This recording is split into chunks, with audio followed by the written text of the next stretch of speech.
Good morning, Ministers. A short briefing today on what a no-deal or hard Brexit will mean for the agri-food sector and the food chain in the UK. So breaking it down to four main issues or areas: food safety, quality, availability and the workforce.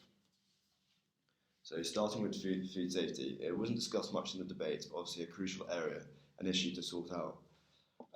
So short term, there's going to be large confusion, therefore ports will be slowed right up and it could turn into a logistical nightmare. This could lead to issues such as freshness of food.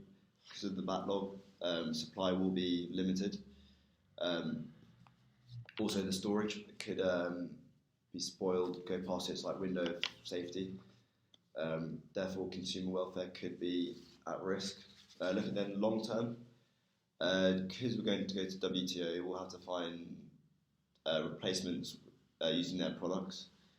But they have less regulation and use more chemicals and antibiotics in their processes, which, as seen by the recent NHS advertisement, is bad for consumer health. Though there is no evidence, there are many experts arguing the case.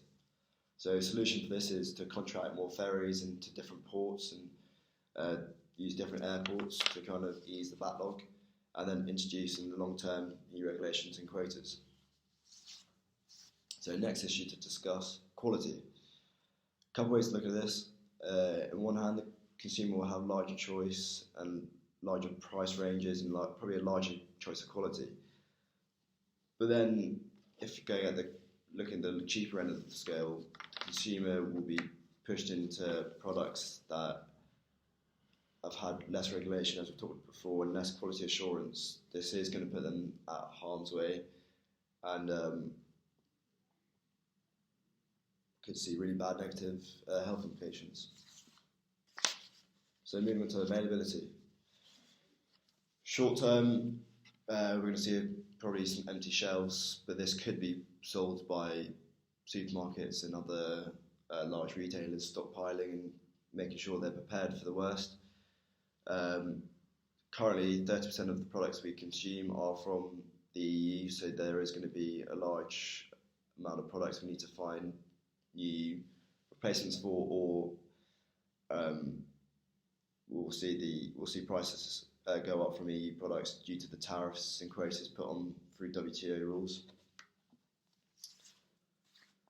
So yeah, long term we're going to have to change our consumer habits. We're going to have to look at new products and push UK produce, because that could be a cheap alternative at the start. We probably won't be able to compete with WTO manufacturers or farmers just because the processes and the scale they work on. And finally, moving on to workforce. Probably the biggest talking point of the whole Brexit and immigration, obviously. We'll see no more open border. Cheap labour will be gone for the short time. Therefore, prices could rise of processes, and the whole chain will increase in price. Therefore, the consumer will see less money in their pocket. We're also going to lose many skills. It's not just cheap labour and farm workers we're going to lose. We're going to lose vets. 30% of the vets in abattoirs are from the EU, so we're either going to have to give them visas or train new people up. So that's a cost. That's going to be a time frame. Could be a huge issue. Yeah, just the whole grand scale of things. 20% of our workforce is from the EU, so there's going to be a lot of training needed and people found to replace that. Then, kind of rounding it all off, we are going to see uncertain times, a massive overhaul of the agri-food sector. We're going to have to start competing on a well playing field, therefore larger competition. So we're going to need to be more flexible on how we operate, our price, probably how we check things to make it a smoother and quicker process. We're going to have to look at new technology to be able to compete. But one thing is for sure, there are many new opportunities and exciting opportunities available for the UK industry. Thank you for listening.